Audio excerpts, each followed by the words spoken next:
Halo semuanya, kembali lagi di podcast Bila Kuingat. Hari ini gue sama Ito ngebahas tentang susah ambil keputusan itu baik atau enggak. Nah, setiap orang tuh pasti punya kejadian ataupun pernah mengambil suatu keputusan dalam hidupnya. Maupun itu keputusan yang berat, maupun itu keputusan yang ringan, pasti pernah terjadi di hidup kita. Misalnya saat lu kayak pilih IPA atau IPS, pasti lu mikirin gimana nih kalau gue mau jadi ini gue harus ambil apa. Mungkin kalau gue baiknya ini gue ambilnya ini gitu. Pasti lu pikirin. Atau Betul. enggak, lu mau masuk jurusan apa karena terlalu banyak jurusan, lu cari-cari saking banyak informasi lu nggak terbendung, akhirnya lu bingung kan mau masuk jurusan apa. Nah, akhirnya lu mengambil keputusannya harus lama gitu, sangat berat.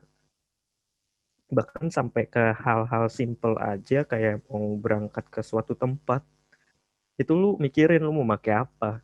Mau cepet, mau aman segala macam, lu mau pakai bus, kereta, motor, mobil, pasti lu itu pikirin. Betul. Nah, dari pembukaan tersebut tuh, menurut Pluto, kenapa sih orang tuh susah ngambil keputusan? Menurut gue, yang paling sederhana dan paling gampang, banyak pertimbangan. Lu punya tujuan. Misalnya yang tujuan yang mau lu capai itu A. Buat capai tujuan A itu ada B, C, D, E, F, G.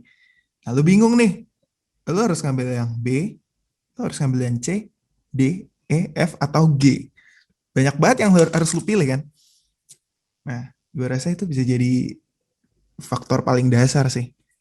Kenapa seseorang itu bisa susah ngambil keputusan. Kalau menurut lo apa emang, Li?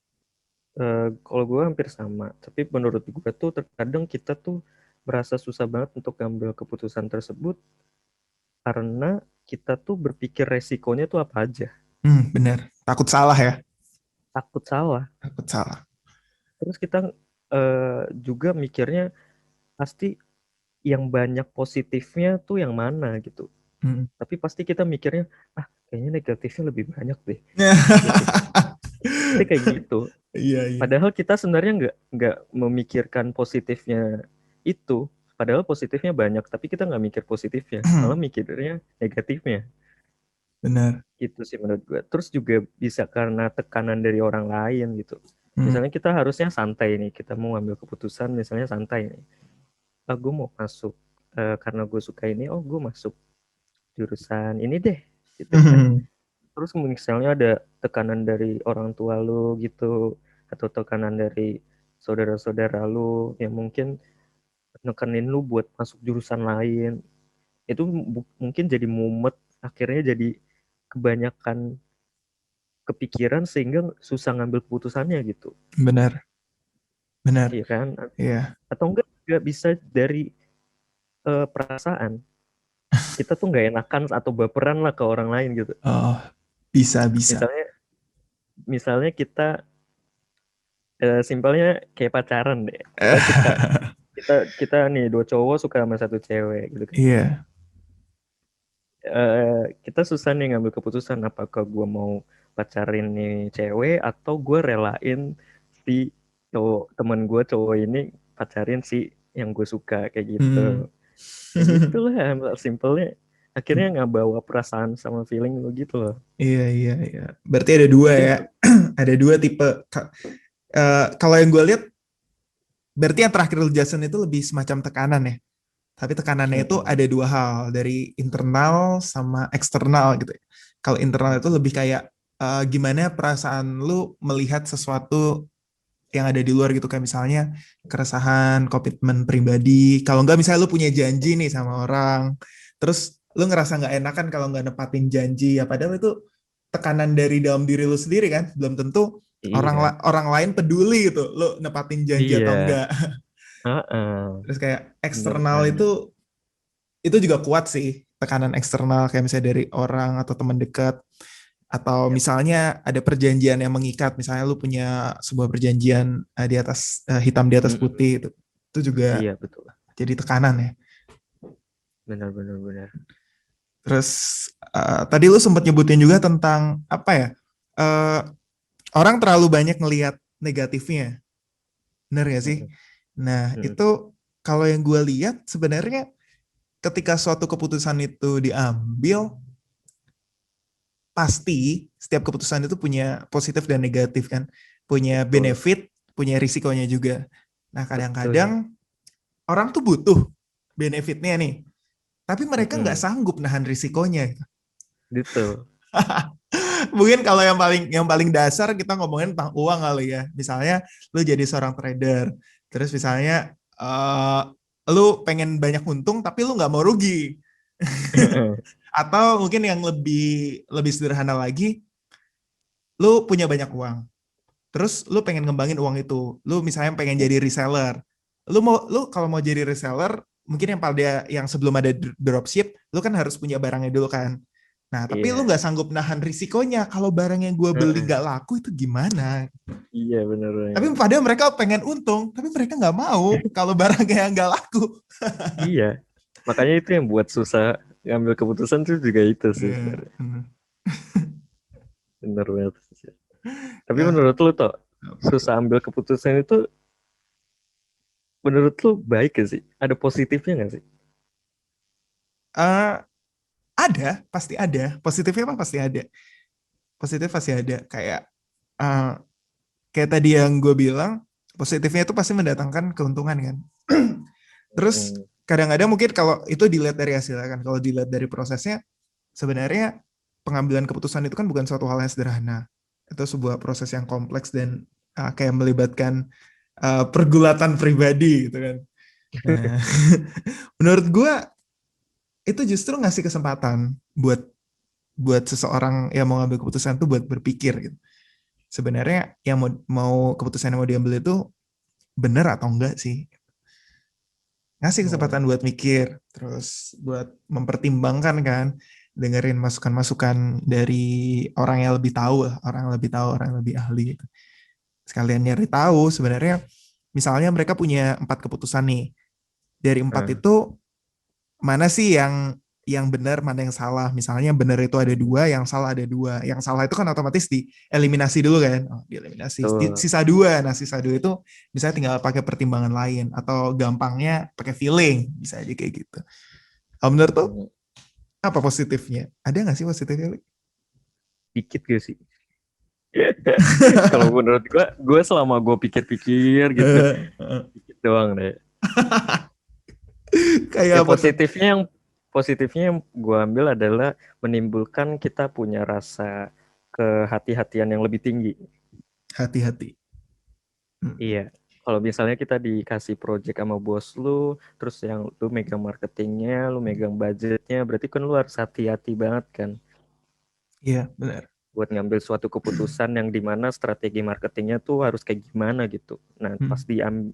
ternyata ada dua pilihan dan lu harus pilih salah satu kan itu ada resikonya kan, sehingga Benar. membutuhkan kehati-hatian. Makanya lu harus cari riset dulu dari produk lain yang serupa tuh kayak gimana, gimana, gimana, gimana, gimana. Mungkin pas sudah ngambil keputusan, yakin akhirnya berhasil, itu menimbulkan kepositifan yang baik gitu.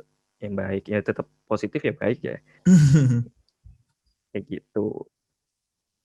Kalau menurut gue sih dari situ. Kalau negatif Li, Negatifnya tuh banyak apa tuh? menurut gue. Yang paling yang Dan paling lo yang inget paling lah. krusial adalah Yang paling krusial. Boleh. yang krusial itu adalah yang overthinking. Terus jadi Overthinking. insecure. Wow. Ya, Overthinking dulu, overthinking. Kok bisa? overthinking. Kita ngambil keputusan. Kita dikasih dua pilihan buat ambil keputusan itu kan. Hmm. Diambil pilihan itu. Terus kita kelamaan mikir gitu. Terus kita cari info, kebanyakan info. Kita juga mikir lagi, mikir, mikir, mikir. Akhirnya juga nggak ngambil-ngambil. Hmm. Jadinya kelamaan kita mau ngambil keputusan tuh kelamaan. Kayak lu mau keputusan dalam hidup lu mau ngapain misalnya gitu kan. Iya. Mau nikah atau enggak. Itu kan lu butuh berapa bulan gitu buat mikirin itu nikah atau enggak. Hmm. Ini beneran bakalan jadi istri gue sehidup semati enggak gitu kan. Wait. Iya, iya, iya. Lama-lama jadi overthinking tuh. Habis itu lama-lama jadi insecure. Ini kalau misalnya gue udah nikah nih, eh, cewek gue bakalan selingkuh nggak ya? Istri gue bakalan selingkuh nggak ya? atau gimana ya? Jadi Iya, iya. susah ngambil keputusan. Hmm. Menurut gue sih gitu. Tapi emang bener ya, Li. Kalau misalnya susah ngambil keputusan, ada hubungannya sama kayak insecurity gitu. eh Kayaknya sih ada ya. Jadi kayak kita kalau overthinking, kalau misalnya kita susah ambil keputusan juga gara-gara insecure juga atas resiko yang kita dapat. Kalau misalnya kita udah pernah ngambil keputusan terus gagal nih, kita jadinya insecure banget. Oh, jadi kayak nggak percaya diri kalau misalnya dia Iya, bisa bisa ngambil keputusan yang lebih iya, baik dibandingkan iya, yang sebelumnya. iya. Kayak misalnya contoh yang episode sebelumnya deh, Ya. dikasih uang 50 juta, akhirnya rugi 10 juta, ya kan? Heeh. Jadi dia gak punya kepercayaan diri lagi pas udah dikasih modal lagi nih buat misalnya disuruh coba lagi dia nggak berani. Hmm. Dia harus benar-benar hati-hati buat. Hmm. Jadi kayak perasaan pengalaman masa lalu tuh masih kayak Iya, menghantui kehidupan dan pikiran dia ke depan heeh. gitu ya. Kayak jadi Hmm. trauma nggak sih jadi. Mungkin jatuhnya kayak Terus, gitu kali ya. nah, nah, gua kan cari-cari informasi nih, Terus. ya kan? Hmm. Biar ada pertanyaan aja. Oh. Jadi, Iya, iya, jadi iya, iya. menurut, sumber yang gua dapat, pas kita lagi ngambil keputusan yang besar, kita tuh bakal kebingungan. Mana yang bakal kita ambil, mana yang bakalan kita buang. Nah, kondisi ini lama-lama tuh bisa menimbulkan yang namanya brain fog. Nah, Oke. brain fog ini adalah sebuah istilah yang menggambarkan kondisi di mana seseorang tuh mengalami rasa bingung yang amat berat, sehingga tuh menimbulkan berkurangnya konsentrasi ataupun menimbulkan kebingungan. Hmm. Nah, pemicu brain fog ini adalah kelelahan pikiran, yang kayak gue bilang tadi, overthinking jadi Hmm. mikir-mikir terus akhirnya lelah gitu. Iya. Efek sampingnya kalau kelamaan mengalami brain fog ini adalah lu akan mengalami gangguan memori atau Mm-mm. ingatan dalam jangka pendek maupun jangka panjang. Bahkan kalau nambah serius gangguannya itu bisa yang namanya kena demensia atau pikun Iya. gitu. Nah, lu nggak mau kan kalau lu misalnya umur 30-40 pikun gitu. Kita pun udah mau jadi nenek-nenek ataupun kakek-kakek, kita juga nggak mau jadi pikun gitu kan. Mm-mm. Nah, menurut lu gimana sih cara ngatasinnya? Gimana cara ngatasinnya? Eh, Oke. Eh, gue baru nyari-nyari sih tentang brain fog kayak yang lu omongin tadi gitu.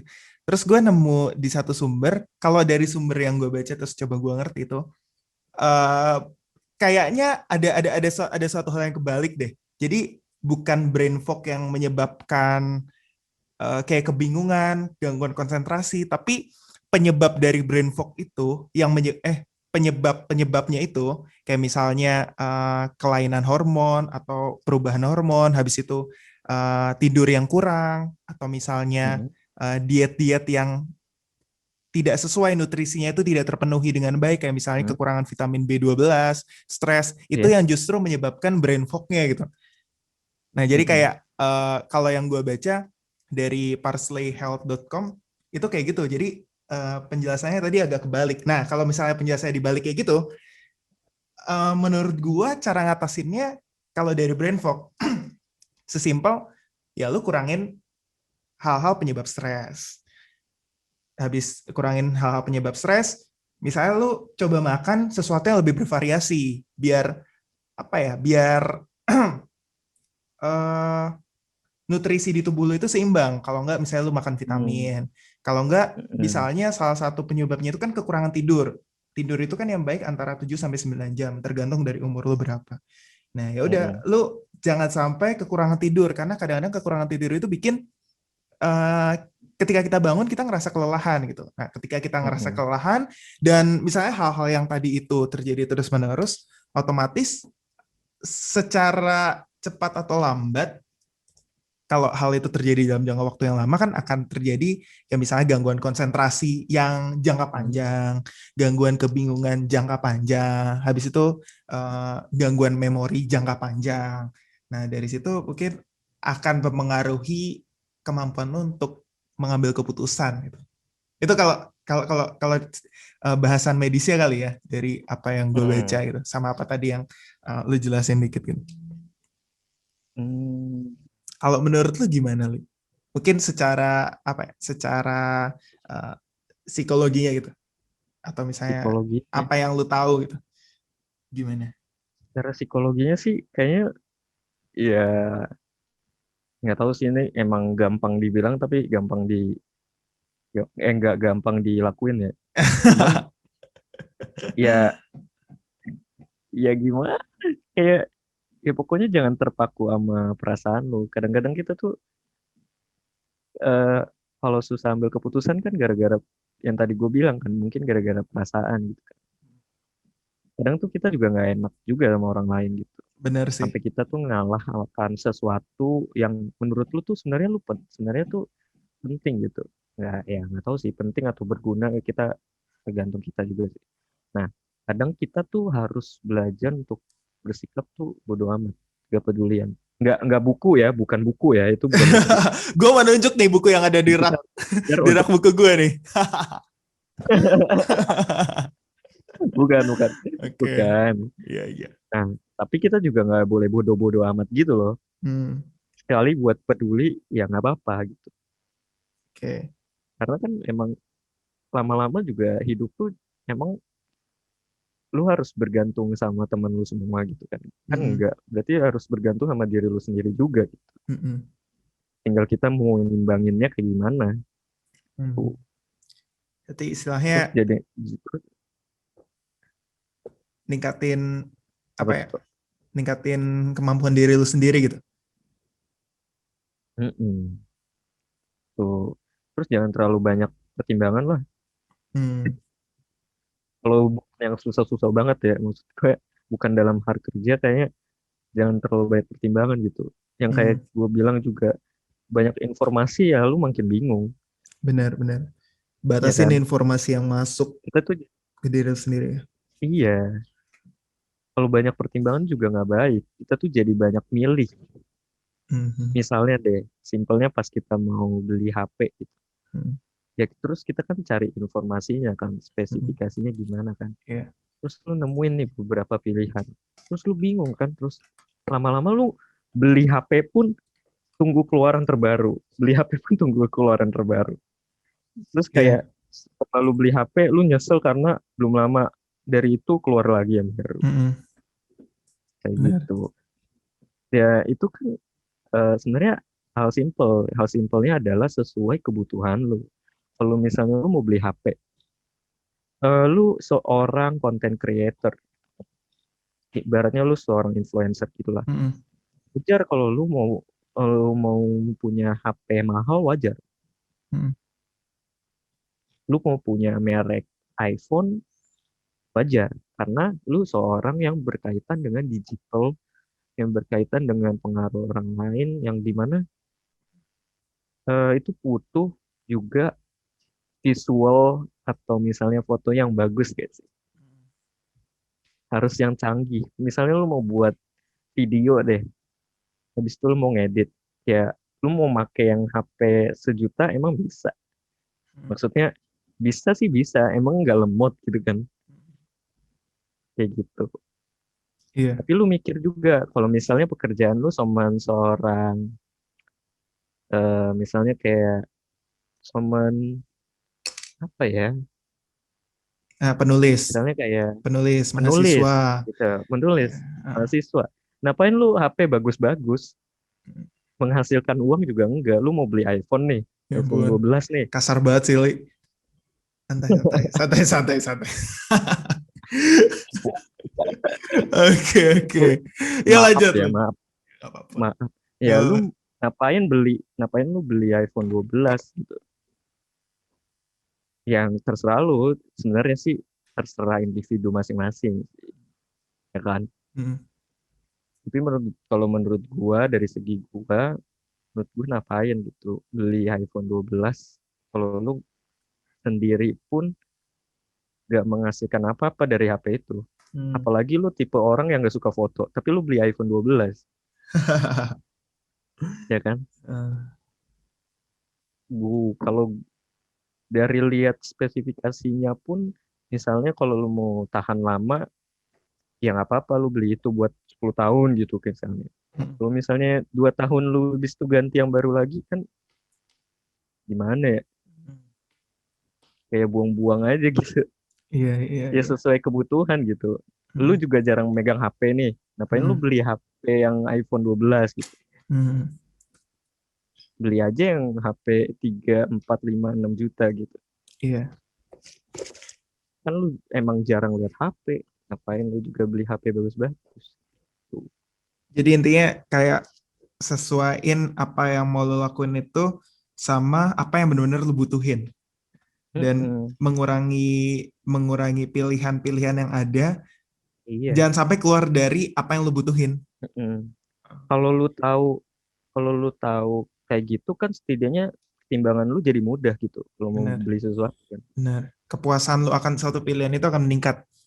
Iya. Hmm. Itu mirip tuh sama, gue pernah baca yang namanya itu paradox of choice. Nah, paradox of choice ini tuh kayak waktu itu gue lihat penelitiannya tentang es krim. Jadi ada satu kayak gerobak es krim gitu yang mereka itu menjual dua jenis es krim. Di satu waktu Hmm. es krim yang dijual itu cuma empat. Cuman ada es krim rasa coklat, strawberry, vanilla, sama satu lagi strawberry. Nah, orang-orang beli. Terus ketika mereka membeli dan mereka memilih satu dari empat itu, eh, ada orang lain yang nanya seberapa puas kamu atas pilihan yang kamu jatuhkan gitu. Misalnya dia milih coklat, terus dia ditanya, kamu puas nggak sama pilihan kamu itu es krim rasa coklat? Nah, terus nanti dia dinilai. Nah, terus di suatu waktu lagi, selang beberapa waktu, misalnya 1 atau 2 minggu, gue lupa, toko es krim itu ngebuka dan menyajikan rasa-rasa es krim yang lebih banyak lagi. Kalau nggak salah sampai 40 rasa es krim. Nah, orang-orang datang membeli. Nah, ketika mereka datang membeli dan memilih satu dari 40, mereka pertama itu ngerasa kebingungan. Ehm, saya suka rasa ini, saya suka rasa ini, saya suka rasa ini. Dan eh, pada akhirnya mereka tetap harus milih satu kan dari 40 itu. Hmm. Ada orang yang dia milih rasa coklat juga. Terus ditanya sama surveyornya itu, seberapa puas kamu sama pilihan yang kamu jatuhkan gitu. Terus dia jawab, saya intinya dia itu tidak terlalu puas dengan pilihan yang dia jatuhkan, dan dia bilang kalau misalnya saya dapat kesempatan lagi mungkin saya akan memilih rasa yang lain, misalnya rasa strawberry atau rasa lain. Nah, jadi hasil penelitiannya itu terlalu banyak pilihan itu membuat kepuasan kita akan pilihan itu menjadi lebih sedikit gitu, lebih kecil Hmm. gitu. Atau too Hmm. much choice itu sama dengan no choice at all gitu. Hmm. Dan eh, sedikit pilihan itu justru berdampak pada kepuasan yang lebih tinggi.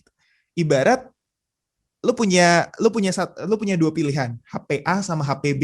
Ketika lu pilih Hmm. HP B, lu beli HP B, lu akan jauh lebih puas dibandingkan lu dikasih 100 pilihan HP dan lu harus pilih satu dari 100 itu. Hmm. Betul, betul, betul. Ya, ya gitulah. Betul. Jadi intinya kalau bisa pilihannya harus diminimalisir nggak sih? Jangan Iya, sampai lo membuat diri lo itu dipenuhi oleh banyak banget pilihan yang bahkan lo nggak tahu itu kemana pilihan itu akan ngebawa lo. Anjay. betul, betul, betul, betul banget. Tapi by the way, ini kita bukan ahli ya. Jadi Iya, cuman pendapat kita doang. Yang iya, mungkin bisa jadi saran yang benar. Kalau iya, misalnya salah juga bisa eh, dikasih tahu ke kitanya iya. juga. Cuman Biar kita hasil juga dari nambah. dari baca-baca gitu. Dan Iya, kita tidak mengajak kalian untuk melakukan sesuatu gitu. Kita hanya mengajak kalian untuk berdiskusi bersama-sama kita. betul. Dan contoh kayak HP tadi jangan jangan diambil hati ya. Iya, kalau mau diambil hati juga nggak apa-apa, pilih yang paling mahal gitu. Iya, karena setiap individu kan beda-beda ya. Kita mau Betul. Dia mau beli apa juga terserah dia gitu, kita Betul nggak bisa ya. maksa. Betul. Kalau misalnya mau beli yang murah terus sisa uangnya dikasih ke kita juga nggak apa-apa ya, Li. Nggak apa-apa. Nggak apa-apa buat Nggak- AdSense. Iya. Iya. Oke. Gue mau nanya, Li. Hmm, Gue mau nanya nih. eh ah, apa keputusan yang menurut lo paling susah buat diambil yang pernah lo ingat? hmm, Kita agak susah. keluar dulu nih dari saran-saran yang tadi kita diskusin. Nah, kita coba ngomong. Hmm, mungkin yang paling susah tuh menurut gua adalah ketika gua itu mau melanjutkan kuliah di jurusan gua tuh. Wow. Karena Wow. emang karena emang ada keputusan bulat gua yang buat mau pindah gitu. Hey. Oke, oke. Tuh, Kapan? Kapan lu mikirin hal itu? semester 4. Wah, Berarti berapa tuh? udah lama Jadi berarti lo. pertengahan lah. 2 tahun berarti ya? Iya, Kok bisa? karena gua nggak merakit. Ya pasti ada pas kita belajar tuh pasti ada jenuhnya kan. Oh, ya. Nah, mungkin titik jenuh gue itu mungkin gue nggak dapet apa-apa di jurusan ini menurut gue yang gue senengin. Mhm. Dan akhirnya kayak pikiran-pikiran buat nggak ngelanjutin di jurusan itu keluar ya? Keluar terus lama-lama, nama yang tadi gue bilang, lama-lama ya lu jangan pikirin negatifnya aja, lu pikirin positifnya gitu kan. Oh. Nah lama-lama lu bakalan nemuin, oh mungkin gue ini kayak gini gini gini. Hmm. Ini gue melanjutkan jurusan gue. Hmm. Jadi apa yang selain selain coba lihat positifnya, apa yang udah lo lakuin buat bisa sampai keluar keluar keluar output? Oke, gue harus tetap ada di jurusan ini, gitu. Apa yang ngebuat lo tetap ada di sini? Iya, lihat temen-temen gue yang seneng gitu kan Oh, jurusannya. benar, Terus benar, benar. terus gue ngelihat temen gue tuh sukanya tuh emangnya di mana sih, misalnya kita su- anak-anak ekonomi suka investasi gitu kan misalnya. Iya. Terus kita nimbrung, kita tanya, oh investasi itu kayak gimana, kayak gini-gini, jadi kan orang muncul ketertarikan buat investasi gitu. Hmm. Terus Oh. mulai belajar lagi dari dia segala macam. Hmm. Nah mungkin jadi kayak gitu dari situ sih. Berarti coba coba cari tahu ya. Coba cari Mm, tahu hal yang ada di luar expertise lo. mm-mm. Jangan nganggap Dan kita banyak kekurangan, tapi sebenarnya tuh di luar tuh banyak ilmu yang bisa lo ambil gitu loh. eh, coba coba ngelihat kesempatan-kesempatan yang terbuka ya. Mm-mm. Wow, keren. Keren, Jurusan lu keren. nggak sesempit itu kok, lu bisa lihat lagi gitu. Mhm. Ternyata luas kok jurusan lu kayak gini yang buat lu minat. Ya, ya. Berarti kayak ngelihat ngelihat sebuah tantangan itu sebagai sebuah kesempatan ya, bukan bukan penghalang. Mm-mm. Bener, Betul. keren sih. Gila, gue baru tahu nih. Ya, ya you can, Gue bener baru ya. tahu, gue baru tahu. Sepanjang, terutama perjalanan lu 3 tahun terakhir kali ya, lu udah coba berusaha keluar dari kotak ya, terus nyari tahu seberapa luas dunia ini gitu, cari tahu, explore lagi, Mm-mm. dan keren lah Li.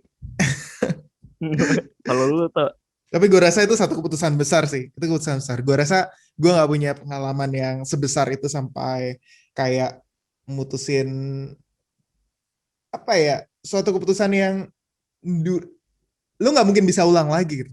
Lu nggak akan pernah punya kesempatan buat ngulang kesalahan atau kebenaran lu di suatu keputusan itu. Gue kayak nggak punya nih kalau yang segila itu. kalau lu tuh, Gue paling yang sederhana, lebih sederhana sih, yang lingkupnya lebih kecil. Kayak apa ya? Kalau tadi lu kan lingkupnya ke seluruh kehidupan lo gitu. Lebay sih. Seluruh kehidupan lo. Kalau gue lebih kayak waktu itu gue kebetulan lagi jadi penanggung jawab di satu acara. Terus sebenarnya karena jadi penanggung jawab, gue rasa, ntar gue bersin. Terus karena gue jadi penanggung jawab, yang menurut gue paling berat itu adalah kalau misalnya itu mau mutusin sesuatu. Misalnya kalau kita waktu itu kan gue kebetulan kita misinya adalah membuat suatu acara kan. Hmm. Misinya membuat suatu acara. Nah, dalam membuat suatu acara itu kan banyak keputusan-keputusan besar, terutama kayak kita mau ngundang siapa sih di acara kita itu. Misalnya daftar yang bisa kita undang itu banyak. Daftar yang misalnya ada 20 atau 30 orang.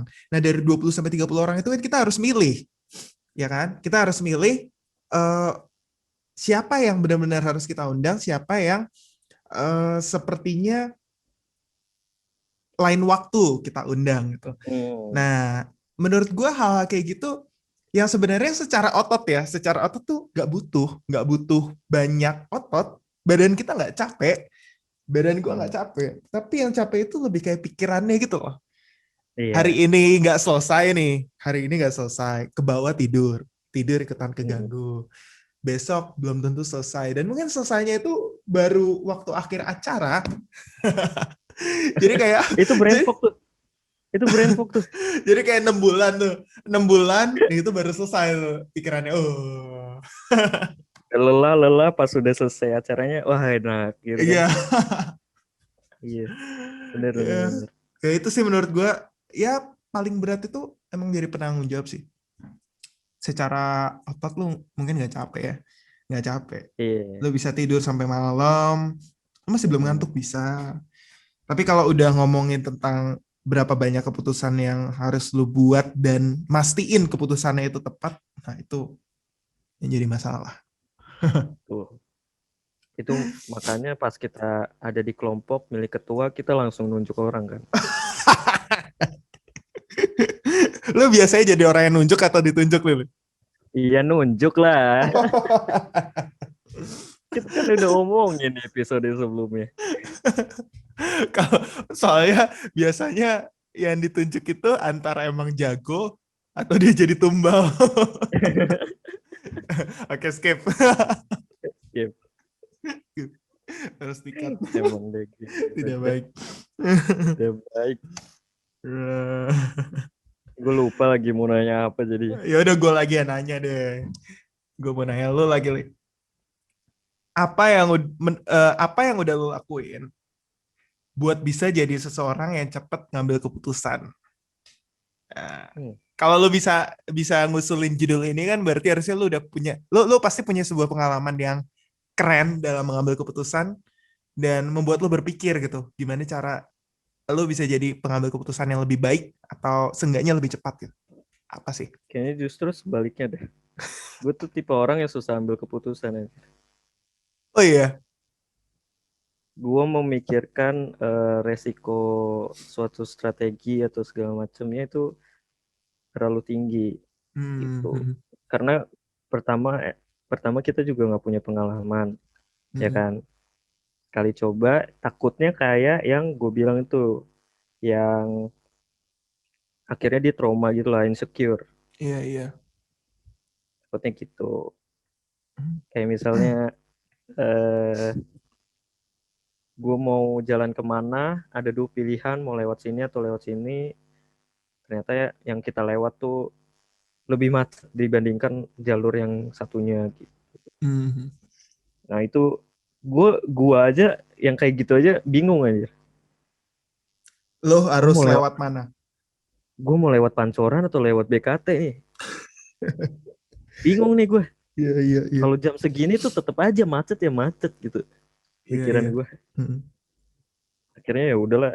Nah gara-gara itu kayak sikap bodo amat lu juga keluar gitu loh. Ya udahlah, Hmm. telat ya telat lah, udah telat. Ya gitu. Dan Justru ya kayak gitu. sikap bodo amat lo itu ngebantu nggak buat kayak sedikit mengosongkan pikiran lo yang mungkin Iya, banyak iya, iya. banyak Ngebantu. pertimbangan gitu, ngebantu. Makanya gue bilang tuh jangan terpaku sama feeling lu, jangan terpaku sama perasaan lu. Kadang tuh kita harus sikap bodo amat tuh kayak gitu. Hmm. Perasaan tuh bisa salah. Perasaan tuh bisa salah gitu. Tapi kita juga nggak bilang kalau misalnya jangan ikutin hati nurani lu, ya jangan. Hmm. Tetap tetap kita berpegang teguh sama hati nurani kita. Kalau emang salah ya salah gitu, nggak usah Uh, dilakuin gitu. iya, iya, iya. Menarik sih. Menarik sih. Berarti eh, itu kan sebenarnya udah lama kan? Udah lama lu nggak ke kampus, udah lama lu nggak naik motor lewat Pancoran atau lewat BKT, dan Mm. apa yang udah berubah nih? Apa yang udah berubah mungkin Iya, setahun terakhir, apa yang udah berubah? gue ya, Apa yang udah berubah? ya gue ya gue lagi proses juga buat bisa ngambil keputusan tuh nggak susah-susah banget sih. Ya Hmm. tetap gue pikirin resikonya segala macam, tapi nggak selama yang biasanya gitu. Hmm. Kayak misalnya kayak apa ya, gue kayak mau beli barang nih, Iya. ya udah gue mau beli barang, misalnya mau beli apa sih namanya, holder HP buat di motor, Iya. ya Terus. gue beli gue beli yang udah tahu mereknya, ya udah gue beli itu Hmm. tanpa gue cari-cari yang lain lagi. Bodo amat lah. Yang Iya, penting bodo amat lah, beres. Yang penting beres, yang nyampe penting bisa beres. dipakai. Iya, yang penting kualitasnya bagus, harganya juga bagus. Udahlah, selesai. Iya, iya. Kalau gua kan, kalau kita kan biasanya udah lihat-lihat gitu, wah harganya lebih murah nih, apa segala macem gitu kan. Hmm. Mereknya sama nih, tapi yang satu official, satu enggak. Yang enggak lebih murah nih. Hmm. Ya kalau gua, udahlah yang penting asli gitu kan, dari official, ya udah official aja gitu. Oke. Walaupun harganya lebih mahal dikit gitu. Hmm. Itu sih kalau gua. Itu yang coba lu lakuin nih. Kalau misalnya lu tipe orang yang susah ngambil keputusan nih, Hmm. terus lu supaya nggak kayak gitu lagi gimana? Apa ya? Mungkin dimulai dari diri sendiri dulu kali ya. Kayak gue coba bicara ke diri gue sendiri gitu. Kayak gue coba manfaatin waktu gue sendiri dan ngobrol sebenarnya apa sih yang gue benar-benar pikirin gitu. Apa sih yang benar-benar gue mau gitu. Apa sih yang benar-benar gue nggak mau gitu. Gue coba ngertiin pikiran gue sendiri gitu. Karena kadang-kadang gue ngerasa ketika gue pengen sesuatu, gue mikir sesuatu, gue nggak pengen sesuatu, gue lama-lama akan terjebak dalam pikiran gue itu sendiri gitu. Nah, gue coba ngerilis pikiran-pikiran gue itu dengan cara gue coba mengerti dan ya udah kayak apa ya, ibaratnya bicara sama diri gue sendiri lah. Nah, itu dari yang paling Hmm. dasar. Terus dari situ gue coba pahamin juga kondisi psikologis gue. Kayak kalau misalnya gue Hmm. lagi sedih, ya gue harus ngerti gitu. Kalau gue lagi sedih, jangan gue nggak perlu maksain jadi orang yang pura-pura gembira gitu. Tapi misalnya gue lagi gembira, ya udah gue juga pahamin kalau gue lagi gembira. Misalnya gue nggak tahu akan sesuatu gitu, gue juga harus paham gitu. Kalau misalnya uh, gue emang harus cari tahu lebih banyak gitu tentang suatu hal gitu. Gue nggak perlu jadi orang yang so tahu gitu. Atau kalau misalnya gue tahu akan sesuatu, gue juga harus pahamin kalau misalnya gue bisa pakai hal itu buat ngebantu gue ngambil keputusan yang lagi gue butuhin gitu. Jadi gue coba memahamin kondisi gue gitu.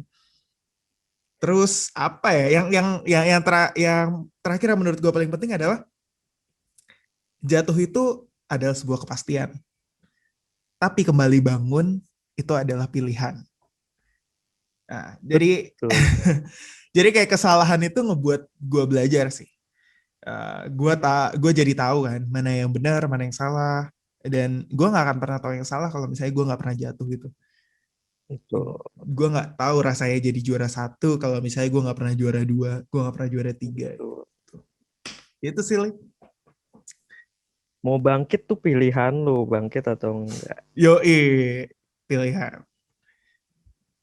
Ya udah, mungkin gitu dulu aja podcast kita di kesempatan kali ini tentang susah ngambil keputusan. Sebenarnya ini bukan suatu hal yang sulit. Cuman mungkin kalian belum tahu aja gimana cara yang baik dan benar. Jadi pastiin kalian terus mencari tahu tentang apa yang bikin kalian susah. Semoga kita semua bisa jadi pribadi lebih baik lagi dan sampai jumpa di kesempatan berikutnya. Goodbye. Baik,